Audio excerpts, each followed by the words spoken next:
ये जनाब सरवर साहब आकर यहाँ पर लड़ाई किए थे और उन्होंने ये आवाज उठाई थी कि इंसाफ होना चाहिए। मैं सरवर साहब का शुक्रिया अदा करता हूँ। तो आज कांग्रेस अगर बीजेपी का तारीफ कर रहा है, कौन सी नई बात है? ये तो गठबंधन ही है। मेन एक्यूज जो गिरफ्तार हुआ है ना, ये गुलाम रब्बानी साहब की वजह से नहीं हुआ है, ना मौनी भाई की वजह से हुआ। ये जनाब सरवर साहब आकर यहाँ पर लड़ाई किए थे और उन्होंने ये आवाज उठाई थी कि इंसाफ होना चाहिए।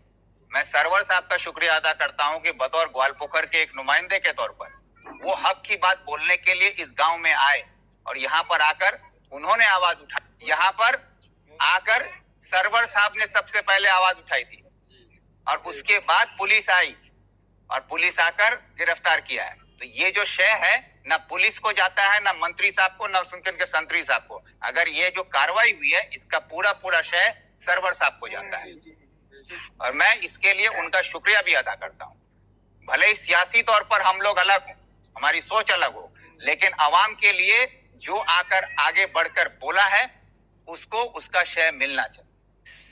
अच्छा सर, उस घटना को लेकर सर कुछ राजनीतिक लोग जो है कांग्रेस के लोग जो है देखा गया कि बीजेपी के लोग तारीफ करते हुए जाए उसी मैटर को लेकर। वो तो कांग्रेस का जब इलेक्शन 2023-24 में हो रहा था, बीजेपी के नेता बोल रहा था कांग्रेस को वोट डालो।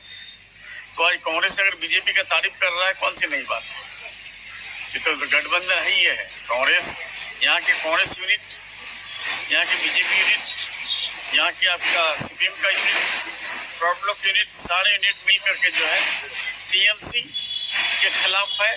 बीजेपी को लाना चाह रहे हैं, लेकिन बीजेपी यहाँ आएगा नहीं। क्यों नहीं आएगा? ये बंगाल है, ये बंगाल जो है रविंद्रनाथ टैगोर का बंगाल है, काजी नजरुल इस्लाम का बंगाल है, ये स्वामी विवेकानंद का बंगाल है, ये सुभाष चंद्र बोस का बंगाल है, ये ममता बनर्जी का बंगाल है। इस बंगाल में बीजेपी कम से कम नहीं आ पाएगी।